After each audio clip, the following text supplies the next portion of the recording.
As I'm filming this, it is September, which is the time of year you'll be thinking about UCAS, personal statement, applying to uni, and all that scary stuff. And a personal statement is something that is unnatural, I think, for us to write, because the whole point of a personal statement is to sell yourself, and we tend to be self-deprecating and to be told to sit and look at a blank piece of paper and say you've got to write 4,000 words about why you're amazing and why you should get this place over everyone else is daunting.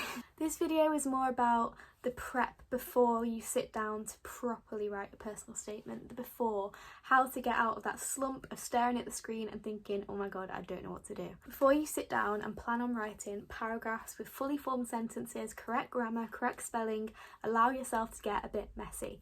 And what I mean by that is, don't think you have to write a perfect personal statement in one draft, maybe two for a bit of wiggle room. No. I wrote about 15 drafts, but those drafts, they weren't fully formed essays on one side of paper. They were bullet points, they were messy, they made no sense, but they helped not really for the quality of my personal statement, but my mindset and being able to get it down. So many different tips, conflicting tips and advice and things to avoid and things to do, and it can become overwhelming. So hopefully this will help you to calm down and think, right, let's just get whatever I can onto a scrap piece of paper and then work with what I've got.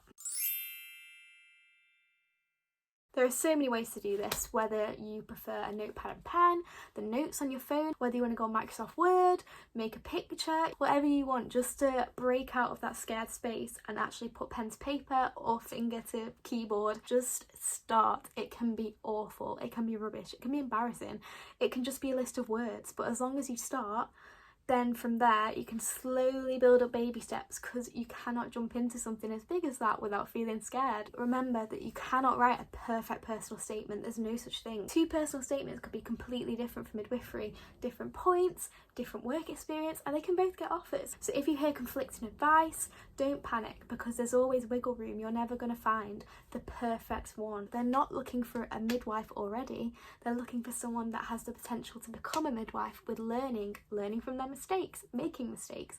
They're not looking for perfection, so don't worry about that. Because each personal statement's different, each method is different, and what I found helpful, you might not find helpful. So what I did was write keywords and bounce off them. I would write midwife, and then from that I would think, what is the role of a midwife? And I would write advocate, families, women, listener, informer, and then from that my ideas would slowly come on the page, and I could take those words later when I was more prepared to write, and I could turn them into sentences, which would then turn into paragraphs, which would then turn into a personal statement. You should write down your bullet points, not aimlessly, but with the purpose of a personal statement in mind. So for a midwifery personal statement, you could say so many purposes, but for me and what I think that it is to show you understand the role of the midwife, to show what qualities you have, to understand the skills and qualities a midwife must have and the fact that you have them, how you got those skills through work experience or life experience, and then the idea of the 6 C's, which you'll hear lots if you've applied to midwifery, the idea of a Royal College of Midwives,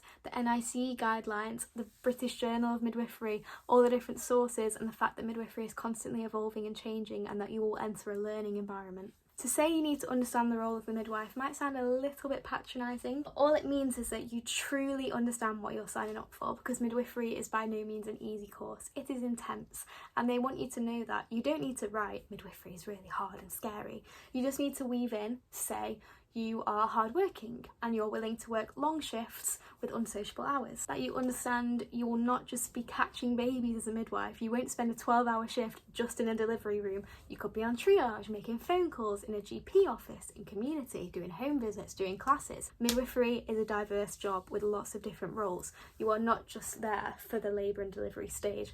You are there from when the woman finds out she's pregnant to postpartum periods as well. Might sound obvious, but also that midwifery is not just about babies. Of course, I love a cute baby. Most people love a cute baby. Midwifery is all about women-centred care. You are their advocate. You also need to understand that as a midwife, you are not the most important person in the room. The woman is always, the woman giving birth is always a priority. We're there with her, with woman.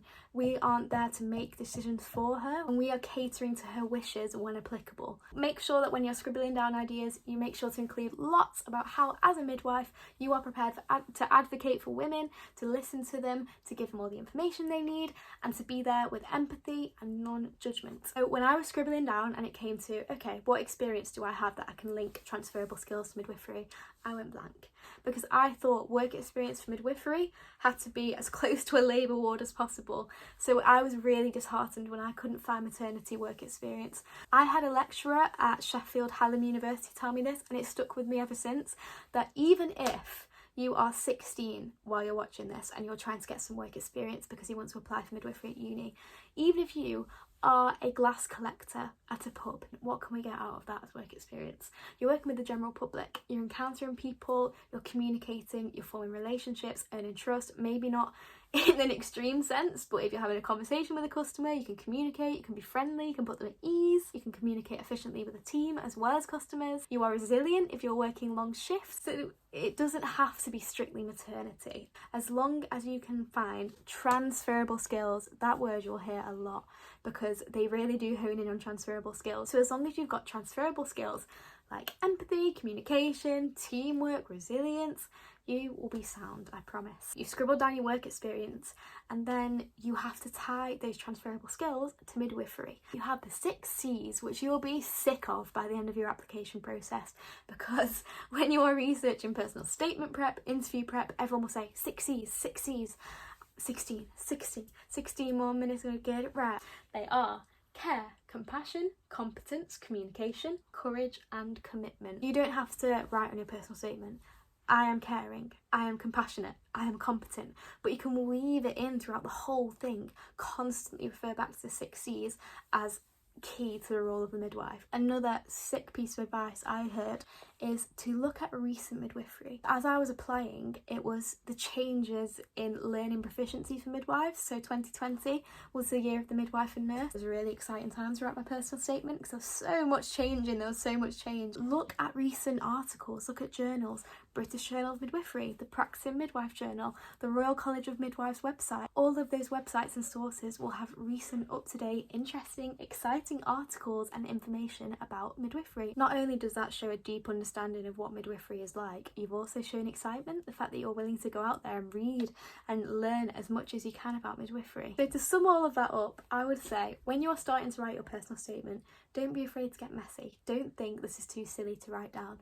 Write down whatever comes to mind, blurt it all out onto the page, and then from then you have a starting point that you can come off of and make more ideas and link ideas, all honing back into the role of the midwife and the skills you have from your experience and how they link to the skills necessary to become a student midwife.